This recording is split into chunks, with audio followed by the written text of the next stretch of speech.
I decided to sit down and watch me some anime. Okay. And I'm sorry. I'm watching some stuff for beyond this for in my own time, but at least in time for the podcast, I was able to catch up on the latest episode of uh, Akudama Drive. And Akudama Drive is the new anime from 2Kyo Studios, the combination of Zero Escape guy and Danganronpa guy. What's up? So I've been seeing clips of this thing around, Mm-hmm. and one boy is it insanely obvious that it is made by the Zero Escape guy and the Danganronpa guy Mm-hmm. from like a single frame Mm-hmm. of that show. Like it looks like the Danganronpa characters, like you're playing Danganronpa and then you just move the camera over. Like it is so The similar in art. Yeah, I mean, well, it's the artist that did that. The promo art for it is done by the same artist. So like you're looking at it and going, "Oh yeah, here's your rogues gallery. Here's your cast of characters." You know. Um, though I probably watched like 25 minutes of it in total, just skimming clips that just keep showing up on their internet. Mm-hmm. And my impression of it is very weird because I didn't really watch it. So Okay. all I know is that it animates really well. Mm-hmm. It looks really cool, and Studio Pierrot. I literally cannot stop laughing at the dialogue because I don't know what an Akuma does. What is it? Akumada. I No, don't know what Akudama. an Akudama. I Akudama. don't know what an Akudama is, but they all do and will just constantly say it to each other. So And how I'm Akudama, so no, we're so not, we're all and it's like it is the most hilariously untranslated shit ever.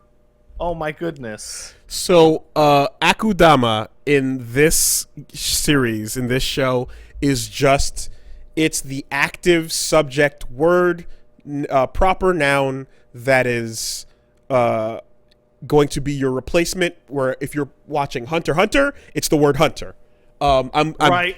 I'm desperately scrolling through my shelf to look for other things where there's a job that's the main thing, and everyone just says it all the time. Okay. But it's that thing, right? It's just it's Let me the ask word you, duelist. does It's does the it word mean duelist. something? They have not yet ninja for Naruto. Absolutely, Hero. hero, wizard. Yeah. Alchemist. Alchemy. Yes, it's your active job. It's the big job. Right. In this case, they have not yet had a full-on explanation, but it seems to, through context, mean criminal. Okay. It seems to mean criminal. I think Pirate.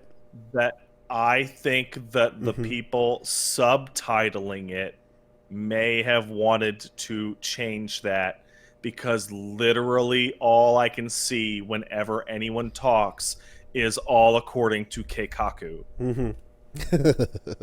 Like, So the thing is that it's the name of the show, so they're probably gonna be more on about keeping it on brand with the title, and at some point there will likely be a breakdown screen with two little puppets explaining what actually an Akudama is, but for now it doesn't have a clear explanation. It just seems to be a criminal, someone who's kind of a thug that perhaps has been convicted.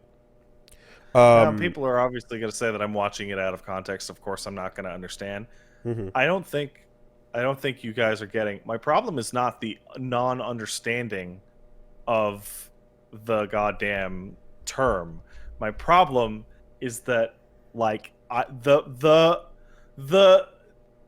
anime thing of just Inuyasha, I can't believe you are a Akuma demon. Like, just like It's an just say interesting just problem. translate it. It's not uniquely anime, but it feels, it's so present in anime where the job name thing. Okay, well, you're talking about the translation. I'm just laughing at the fact that the job name thing gets used and thrown about all day by everybody in a way that makes you think like almost like other jobs don't exist. You know, when you're dealing with Pokemon masters, you're only talking about people who have jobs pertaining to Pokemon, and this is all there is to it. That's a nightmare. Yeah. You know, it kind of like you have a bit of a slower time painting out a world where it's like, all right, you're not a pirate, but well, you know, I'm not going to use One Piece because I don't fucking know, but you're not a ninja, but like you might be like a ninja librarian or historian, you know. Obviously, Jedi in fucking KOTOR end up having this interesting thing where they're such a big old important lore ass job, but in the actual world they're fucking kind of hated and despised, which was like interesting when I was going through that. I like that little flavor on it. But the anime job is always like, I'm always on the lookout for just like, all right, this one's about Beyblades, so everyone's gonna be talking about how the economy runs on being a Beyblader. And if you're into Gunpla and you build your Gunpla, you can pick up chicks. So says fucking build fighters. You can literally have a Gunpla built and sent to the girl down the bar, and she'll be like, "Oh my goodness, wow, such good taste," you know. So yeah. Anyway, it's a good ass show. When I read subtitles and there's just like hardcore, like non-localized stuff in it, that particularly if it's made up words, all I can think of is that I just checked, the story takes place in Japan, but they're all coming off like horrible weeaboos. It, again, I give it slack here because it's the title of the show. It's capital A when they say it. So there's gonna be something to it that might not necessarily just be, it's just a replacement word for criminal, because the world setting is also kind of weird and there's some crazy shit in it that is not like fully explained yet. So yeah, we're kind of waiting to see what it means, you know. You ever see somebody else say something that perfectly encapsulates what you wanted to say? Mm-hmm. And it's like, how can I get this across? Because it's such a weird thing. And I saw what might be a dumbass in the chat making fun of me for the fake question, why didn't they just translate the word Pokemon? And that's exactly it. How about that? Pocket monsters sound stupid in English. Pokemon sounds fine. Sure. And Pokemon isn't a word. It was a made-up noun. Yeah. Also, good luck fitting a fucking Zangoose in your pocket. You know? That shit should be called Ultra Criminal Drive. Sure. Once they're in the Pokeball, of course, they can fit it in your pocket. And then they should. Oh man, I can't believe you're an all caps ultra criminal. Perhaps they should be called digital monsters. Maybe. The thing is when you're in Bleach World, you're not a Death Reaper, you're a Shinigami. Yeah, that's right. Yeah. And if you're talking about the job, you're talking about the Shinigami. You're not a Reaper, you're not a Grim Reaper or a Death Reaper of any kind. You're specifically saying capital S Shinigami. This is what we've built. This is what we're in. This is such a weird... I feel like I'm nitpicking this really hard, but like I'm not, like, this is not an unknown emotion that I'm feeling, right? Like particularly when you watch subtitles and there's just shit that's just like wildly out of place with the own subtitles. Yeah, I think again, in some cases it's just, I don't know, it depends on where it's gonna go. I know that in Danganronpa's case, you have a weird thing of like you could have just said, "Oh yeah, this is a like prodigy cook or a prodigy sports star," but they have the specific terminology in the untranslated version, which is super high school level, and super high school level is the way of saying you are the best like junior whatever in the country, and they just translate it into ultimate, you know. Ultimate simplifies that, I think, but it still is not like ultimate is kind of implying like, oh yeah, that's the best whatever, that's the best cook if you're the ultimate cook. But like it gets used in ways that like you're like, ooh, the language here is, I'm really confused by what you mean when you're describing like your super high school level skill is luck. You know, it like what, like how do you quantify that exactly? You can't quantify luck. Yeah, That's the whole point. But in any case, the flavoring of the studio and the people behind it is coming through quite well and quite strongly, because these characters are introduced in a way that is like, yeah, here is your gang of you know, miscreants. You're going to be following along these people, and what I will say is, in the case of Zero Escape, in the case of Danganronpa, in most cases, though not, you know, about it's a toss up. It's about half and half, maybe 2 out of 3. You have a situation where the cast is made up of people that are generally confused but otherwise decent people stuck in a situation, and then hidden among them are the assholes who are like, I'm gonna capitalize and try to, you know, figure out what to do to get ahead or whatever. And the game, the death game, is afoot, and then it's like, uh-oh, who's gonna show themselves to be so greedy that they're willing to kill everybody to make their way out, versus who's gonna be altruistic. The cast in Akudama Drive is full of shitbag murderers, and they're all pieces of shit. They're all scum, with the exception of like one, maybe possibly 2, but so far there's one person who's not a piece of shit. You do not have to relate to these people, and they're not meant to. We'll see where it goes, but it doesn't seem like they're meant to be people where you're like, oh no, I'm worried about. It's like, no, whatever happens to anyone on this cast, boy, they had it coming, because the whole group, like from the jump, their establishing shots are oftentimes, look at how much murder I commit, and if I didn't commit murder in my establishing shot, I will before the end of the first episode. We're all scum. Now plot, move forward. Go where it go. You know? So yeah, it's and then like at some point, you know, the oh no, the cops show up, and like that's kind of like the big battles that are occurring when the cops show up to this group of criminals, and you're like, I mean, I guess we want one of them to win, but quite frankly, I don't give a fuck. Like, what happens? I just want to see this cool, well-animated fight scene. Yeah, you don't give a fuck what happens to any of these people.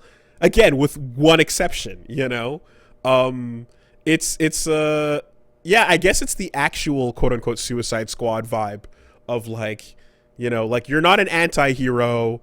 You know, in this case, you're like, no, these are absolute trash wrecks that would be villains in any other story. Art style is super stylish. The Tokyo they depict is really cool. It's got massive action and lots of homages to Western movies and things like that. The Blade Runner future is intact. There are, in fact, giant cyber blimps and big skyscrapers with like geisha kind of like on the side advertising, you know what I mean? Little Blade Runner things. Every episode so far has been named after a movie or a Western thing. Episode 1 is called Seven with the V as a 7. Oh yeah, sure enough. Wow. Yeah, I'm looking at the Episode 2 is Reservoir Dogs. Episode 3 is Mission Impossible. Episode 4 is Speed. Episode 5 is Dead Man Walking. Like, they're just going for it, like, straight.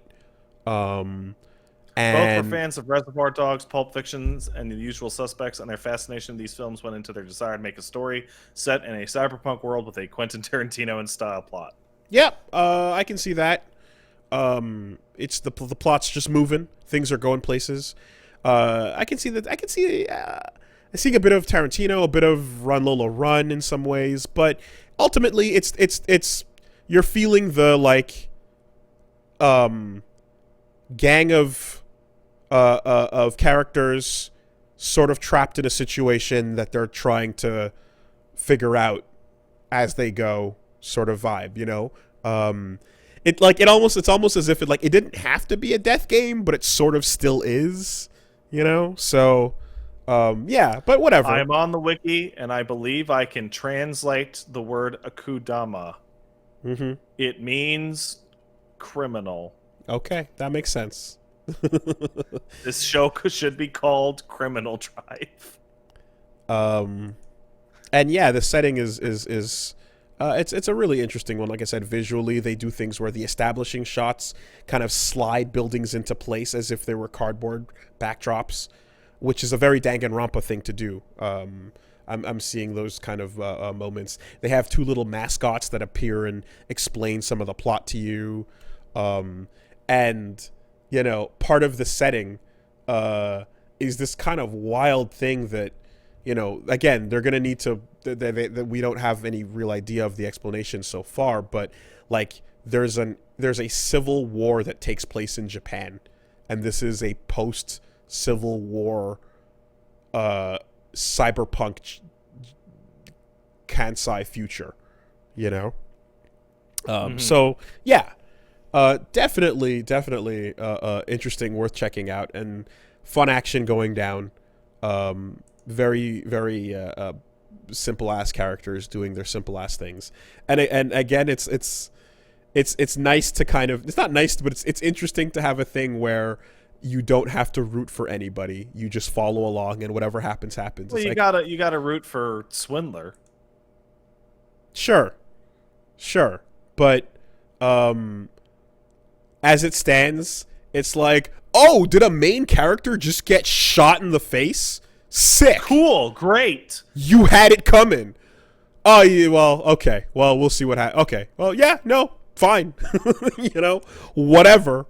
So yeah, Akudama Drive is currently up to episode 4. And it's fucking killing it. And yeah, I first learned about it in the form of Big Dreadlock Man punching the shit out of a bunch of robots. And then a friend jumped in my messages and was like, no, like, get the fuck on this thing. It's really, really cool and interesting. And yeah, it's great. So I watched that, and you know, I'm probably not going to follow it week to week, but I'll jump back in when there's another couple to binge. You know, I feel like I'll enjoy doing it that way. Studio Pierrot, man, fucking good shit.